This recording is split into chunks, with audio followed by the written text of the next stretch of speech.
So I want to talk to you about one of the most incredible topics, and it's the topic of the relationship between Torah and money. Because many people have an unconscious attitude towards money, like how are we supposed to perceive it? So many people struggle because they think you have to choose spiritual or physical, Torah or money, Yisachar or Zul. You either are going to be financially successful or you're going to be spiritual. And a lot of it comes down to the unconscious attitude we have towards money. So what I want to do is I want to break this down, open it up, and open up not only how you can perceive money perhaps in a different way, but also some of the more fundamental Torah perspectives of money that really amplify and open up such an incredible aspect of financial success.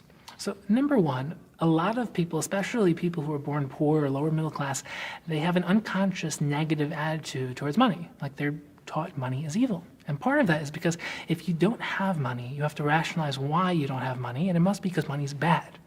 And there's another spiritual perspective, like not just Jewish, a lot of religions have a very negative attitude towards money because money is very connected to physical life, physical pleasure, physical abundance. But there is a more nuanced approach. And in order to understand the positives of money, you have to understand the negatives. So why is it that if you're spiritually or growth-oriented, some people think that that means you should stay away from money? Not only money, but financial success shouldn't even be a goal. And number one is because it's very easy to quantify monetary success. So when people want to grow, it's very easy to connect your growth to things you can measure and quantify as opposed to things that are abstract and in the realm of, theoretical, ethereal growth. So it's hard to realize how much you're growing intellectually. It's hard to quantify your avodas Hashem, your connection to God, your connection to Hashem. It's hard to quantify working on your midos. How do you know if you're being more patient? How do you know if you're being more present? How do you know if you're being more giving? A lot of these things are hard to measure. But you can measure your income, you can measure your bank account. So very often people just stop focusing on things they can't measure because they don't see progress and they focus more on things they can't. So for example, weight, right? You can step on the scale, see how much you weigh. You know if you lost weight. Muscle mass, you can see the muscle mass. So physical body, your bank account, things like that, because you can quantify them, because you can measure them, you see the metrics, you stop focusing on the abstract and the spiritual and the infinite, and you focus much more on the limited and the physical. And what ends up happening is that people then connect their net worth to their self-worth. Everything becomes about how much money they're making. What's your paycheck? What's your income? How much are you charging for an hour? And you replace values, you replace why, you replace purpose with finance, with income, with the entrepreneurial world of money, and that's a problem. That's problem number one. Problem number two is where money becomes the goal and it becomes the only goal. It becomes an end. All you want is money for its own sake. You don't want money because of what it can do, what it can bring, the value that money brings with it. You just want to be rich, want to be wealthy. And once people start to get money, all they want is more. And it just becomes this realm of potential. And speaking of potential, this is where money transforms, because the Maharal opens this up and explains that everything in the world, everything is potential. You can use it for the good or for the bad, right? So you have a lot of money. You can use it to start incredibly productive companies, organizations, build a new building for your community, for your shul, for base measures. You can also use it for such destructive purposes, not only wasting money, but doing things that are really bad. It's the same thing with everything. You have charisma, you're a great speaker, you can inspire people to do amazing things. You can also use that as a corruptive tool to manipulate people and get them to do what you want to do, even if it's, very bad. Everything is potential. Once you start to learn how to use potential, use it well. Electricity, right? You can use it to power up your appliance. You can also electrocute you. And the more potential something has, the more you can use it for the good or for the bad, right? 22,000 volts, you can light up a town. You can also actually die, as opposed to just a circuit where you can light up you can charge your phone, or you can get, a shock. It won't kill you. So understanding the idea of potential says, I want to understand how to use money, not be used by it. And then something amazing happens, because then you start to say, what is money? How can I use money? So first of all, how do you make money? Everyone wants to make money, but how do you make money? The way to make money is to become more valuable, because you get paid your value. You get paid the value you offer. And you want to become the type of person who provides so much value, who becomes so good at what you do, who's providing the best service that people want. They're dying to pay you. Everyone wants to get paid, but when you start becoming so good at what you do, when you love what you do, when you're passionate about it, when you show up, when you provide more than is expected, that's when you start getting paid more. I remember, for me, I have so much self-confidence, but for my coaching services, I charge a certain amount. I remember one of my clients came over to me and said, you have to start charging more. You're providing so much value. I want to pay you more.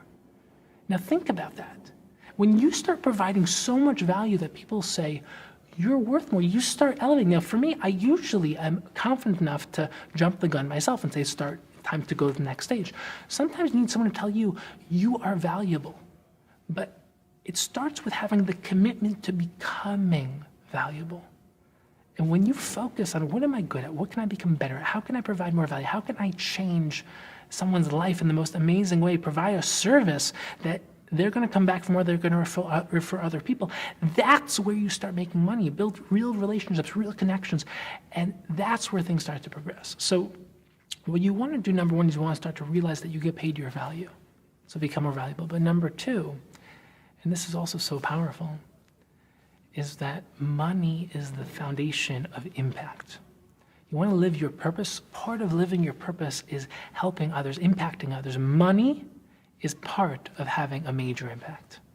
So for me personally, I started out just wanting to teach Torah, just wanting to give shiurim, but I realized that to really have the impact I want to be independent. I want to be financially independent, because money controls impact in a lot of ways. Because whoever's giving you your paycheck gets to tell you what you have to do. So if you have a vision, if you want to do things, money allows you to implement them. So for me, I wanted to become financially independent so I can implement my vision and inspire clients, inspire the world. For you, think about what your impact is. What are you going to do with your life? Outside of your internal world of building your mind, crafting the ultimate version of you, becoming your true self, what impact are you going to have? How are you going to bring other people up with you? And part of that is going to be, how can you contribute your money in the right ways?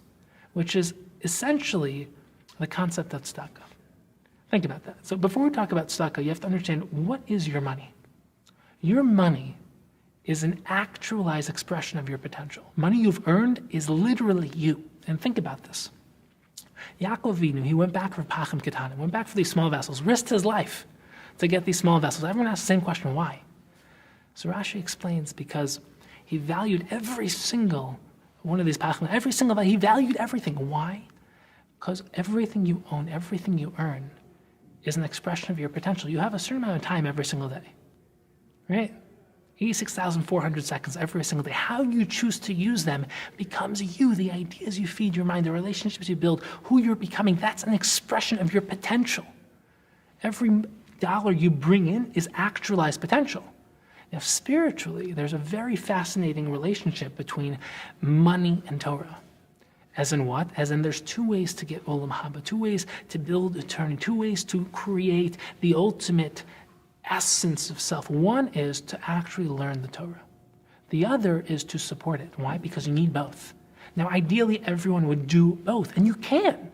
But let's say your emphasis isn't learning Torah all day, but you're the one who's supporting it. You're still equally responsible for making it happen. And you share the same end result, which is the results of both of your efforts. So think about that. And it goes even further.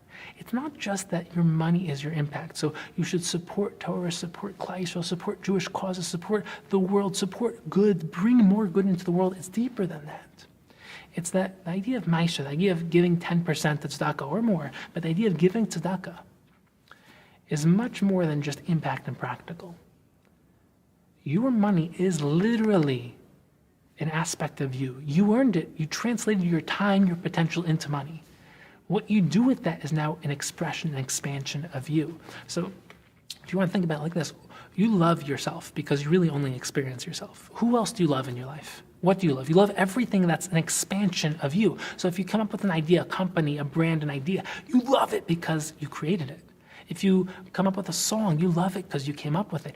You love your spouse because you've given so much of yourself to them.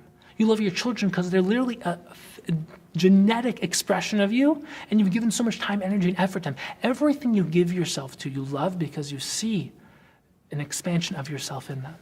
And you love yourself, so now you love an expansion of yourself. You have to love your fellow like you love yourself. How can you do that? By expanding your sense of self outwards. When you give tzedakah, when you contribute your life to the Jewish people, you're expanding your sense of self to include them as well. Now you become so much bigger than just yourself. You're living a big life now. And it's amazing to live that type of life where you're not just selfishly focused on you, but you are living with passion and purpose and impact and doing good, becoming good, making more good in this world. That is the most extraordinary way of living life.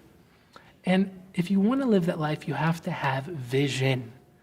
Because once you understand that Torah and money go together, that yes, if you are engaged in financial growth, it can detract from your spiritual growth unless you're very conscious, focused, and determined to grow spiritually as well. But it is an ideal. It can be done. There are many that have done it. You can choose one or the other or learn how to harmonize both. That's an ideal that few people can fathom. But at least if you're going full into financial growth, make sure the value system is in place and you're contributing that towards good, towards an incredible impact. But in order to do that, you have to have vision. Now, you want to think about what are your goals in life? And we can talk about all aspects of life, but right now we're talking about financial goals. What are your goals? What's your 10-year, 50-year game plan? What's your vision? If you don't have goals, you can't accomplish anything. If you see someone on the train, you ask them, where are you going? And the guy says, I don't know, I'm just here. You say, like, you're crazy. Why are you on a train without going anywhere? Where are you going with your business, with your job, with your career? What are you trying to create? And if I were to ask you, what is your financial goal? What are your financial goals, right? Everyone should have financial goals. What's your financial goal? Well, multiply it. Don't 10x it, multiply it by 100. Why? Because you can. It creates a trajectory, it creates a destination. You have the greatest archer of all time, Olympic archer. He can't hit the target if you blindfold him, turn around and say, hit it. He doesn't know where it is. You have to have a clear vision, a clear target if you're going to achieve something. So having a larger-than-life vision creates a trajectory towards that. Sof ma'aseh machshavat tchila. If you want to create anything in the physical world, we say every single Friday in L'chadodi, you want to create something physical, something real, the machshavat tchila has to originate in thought. If you want to achieve, every single one of us has $1 million and $1 billion idea within us. It's just a question of having vision and living a life oriented towards it. Because the moment that you have a bigger than life goal, the moment that it's like the biggest question everyone asks is like 100x, you want to 100 times your financial goal, how am I going to do that? You want to know how you can do that? Right now, it's none of your business how you're going to do it. Right now, first, just create the vision. Then you can start working backwards and start saying, how am I going to do it? Because what I always tell my clients is start every single day with 3 primers. 3 primers. The first primer are your big goals. So in finance, what are your big goals in life? 50-year plan. What are you going for? And then, after you have your big goals, your other goals can be connection with God, it could be your family relationships, it could be health, it could be all these other things that you can be working on. What are your 3 big goals in life? Then you want to have daily primers. What's your small goals for today? Right? Because what happens is that you have, let's say, your 50-year goal. Then you have your 10-year goal. Then you have your yearly goal. What am I doing this year? Then it's this month. What am I doing this month to head me towards that yearly goal? Then it's this week. How is this week heading me towards that monthly goal? Then it's today. What am I doing today that's going to help me get closer to my weekly goal? Then it's going to be right now. What am I doing that's orienting me towards my daily goal? And what happens now is that your life is oriented. You have a clear focus. And obviously it will evolve over time, but you start creating the journey towards it. And what happens now is that your daily primers allow you to orient yourself towards your big. So you have these giant goals. What are you doing today? That's your small goals are how you orient yourself towards your big goals, right? So now you have your big goals, and in finance, that's your giant financial goal. Then you have your daily primers, your daily goals, that's directing you towards your vision, your larger than life goals. And then you want to have 3 things you're grateful for. And what this does is, the moment you're grateful, it changes your whole day. You start thinking about all the good that's already in your life. What about your health? What about the fact that you can put food on the table? What about the fact, are you married? What are your connection with Hashem, your friends, your relationships? Think about things you're grateful for, because the moment that you start your day with gratitude, Can't be sad, can't be depressed, can't be stressed. You're just so thankful to be alive. You realize life is a gift. And now you're grateful. That's all the things from the past that are already in your life. Your larger than life goals create an exciting vision to head towards. You're thinking about the future. And you're thinking about your daily goals, you're fully in the present. What are you doing today? All of a sudden you have past, present, and future converging into one. That is the best way to live life. Very few people know how to live with that three-tiered system all in harmony. Most people are either in the past or the future. We all know people who, for example, I had a friend who couldn't get over a breakup, could not get over it. Living in the past, translating his present moment, the present potential, just thinking about the past. I know people who all they think about are their goals, their vision, they're dreamers, but they don't do anything. Then there are people that are fully in the present, working pushing, but they don't have any goals. They're not accomplishing anything because they don't think big, they don't have vision. But when you can synthesize all three together, you can create something unparalleled, something incredible. You can start tapping into not only gratitude from the past, but what you learned from the past. Then you're fully focused on these incredible visions and goals that you have for your future. You're full throttle heading towards an amazing future. And you're fully in the present, pushing forward every single day. It is the very best way to live. And it creates a life that is worth living. And you want to really start living that type of life where you realize the value of money. And end off with a great story. I was one time at a great event, and the speaker ended off the speech by saying, in this audience, there's probably one of you, probably one, who's going to achieve the extraordinary, act on everything I just spoke about, really achieve this most amazing level of success and help others do it as well. He ended off by saying, are you the one? And I remember going back to my car thinking, I'm the one. I'm going to do it. But then this voice in the back of my head, a voice I'm sure you're familiar with, said, what makes you think you're the one? Like, have you ever done anything like that before? You can't do this. You're just like everyone else. Like, stop thinking so big, you can't do it. We always let that voice destroy our dreams. So when we have these big visions, these big goals, these ideas, these dreams, we often just let them just fade away because it's not for us. But here's the thing. Number one, not only are you the one, we're all the one. Because what does it mean to be? We like to think that like there's only one person, he's or she is different, right? And you read a novel, this main character is the chosen one. There's a prophecy, and they are the unique one who's going to save the world. Everyone else just doesn't really matter. There's one main character. Well, here's the thing. Number one, you are the hero of your story. You are the main character of your story, but we're all main characters. When you realize that your greatness doesn't detract from someone else's and their greatness doesn't detract from yours, and that you're not competing against them, you're trying to become the greatest version of you, then you say, yes, I can become extraordinary. And you start to believe it's possible that I am the one. And there's not one, like my goal in life is to become the greatest version of me and help everyone else do it because, yes, I believe I'm the one. I also believe you're the one. And I want you to believe that too, because to succeed at any level of life, we're talking about financial success, but think about your relationships, think about your health, think about your intellectual growth, think about your emotional, psychological stability, what does it mean and what does it feel like to be you? Think about your relationships. You can achieve the extraordinary the moment that you believe it's possible. And whether other people are telling you it's not possible, whether you're telling yourself it's not possible, stop listening to that voice. Realize that you not only can be the one, not only should you be the one, you have to be. It's why you're here. It's why we're here.